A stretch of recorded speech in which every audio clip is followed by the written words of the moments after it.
Hi, I'm Roman, and today I'm going to talk to you about the economic argument for electric cars. To start off, I'm going to give you some basics. You probably all know what an electric car is, so we won't go into much detail there.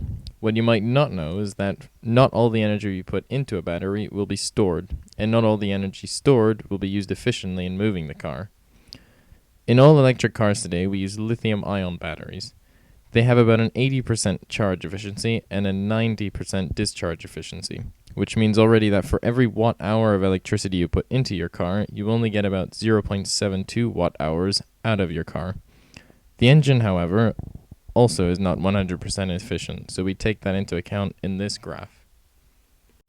Here, I've taken the cost of petrol and multiplied it by the efficiency of the average car that year to get a result in pence per kilometer. I did the same thing for electric cars using the price of electricity and the efficiency of the conversion of electricity to movement in the car to travel 100 kilometers. The gap in the data for petrol-powered cars is due to the government not yet publishing certain data, and the Tesla was only launched in 2012, hence the gap before 2012. Here, I've graphed the fixed costs as well as the total cost of running a Tesla versus the average car in 2012.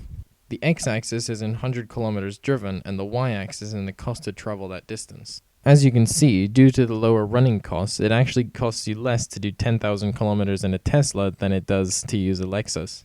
I chose the Lexus because it has the average efficiency of cars sold in the year the Tesla was first sold. The conclusion here is that it actually costs less to drive a Tesla 9,600 kilometers than the average car, and in fact it is cheaper than almost all cars after 15,000 kilometers. So at this point, you're probably thinking, oh my god, why are we not funding this? But wait, there's more to this. First of all, Teslas cost a lot, like 2 times the average annual salary in the UK, which is £26,500 for those of you who didn't know that. Also, Tesla is still in the development stage and wants to have mastered the technology first before spending on large-scale production and reducing costs. Although it is a lot of money already, the CEO Elon Musk decided that he wants his cars to have other advantages other than being electric. So the Model X has some fun features like the bioweapon defense mode. Seriously. Anyways, so the other problem electric cars face is that there is no large infrastructure in place to produce the components of the cars or to assemble them. So Tesla has proposed and is in the process of making the world's largest factory ever in terms of area. It is expected to cost $5 billion, and actually now the plans are that it will be almost twice as large as stated in this infographic. As you can see, this factory will be quite big.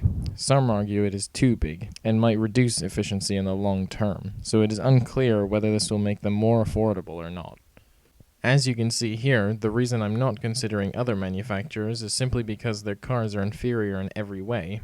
The Kangoo ZE, for example, is practically an expensive go-kart compared to the Model S. The charging time makes it very impractical, and the range is pretty pathetic. For what it's meant to do, the owner is probably better off using public transport. A large number of critics argue that 9 hours of charging time makes the Tesla very impractical.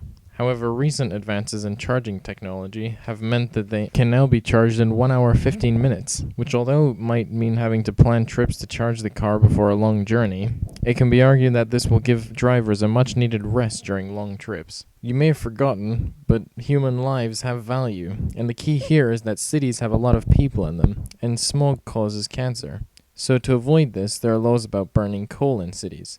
Will there soon be one about petrol? In China, where the smog has been in the news, this sort of technology could save lives and benefit the country greatly in terms of health. In conclusion, I've shown you how the running costs of an electric car are actually a lot less than that of a petrol-burning car. With the exception of their initial price, I have also shown that they can and will be made cheaper in the long term, with things like Tesla's Gigafactory and Supercharger.